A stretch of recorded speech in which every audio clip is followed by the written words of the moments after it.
গভীর জঙ্গলে একটি ভাল্লুক থাকত। সে ছিল ভীষণ অলস। সারাদিন কেবল খাবার খুঁজে বেড়াত আর খেয়ে ঘুমাত।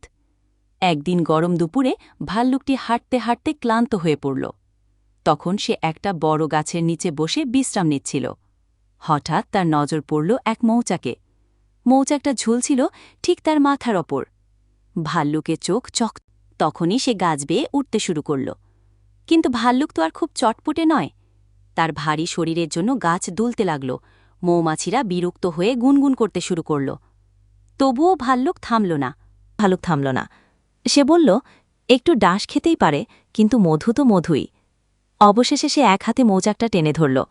সঙ্গে সঙ্গেই অসংখ্য মৌমাছি তাকে আক্রমণ করল। ভালুক লাফ দিয়ে নেমে পড়ল নিচে। গোটা মুখ ফুলে গেল। সে দৌড়ে একটা ঝর্ণার পানিতে ঝাঁপায়। ঠান্ডা পানিতে কিছুটা আরাম পায়। তখন সে বুঝতে পারে লোভ করাটা ভালো নয়, আর অলস হবার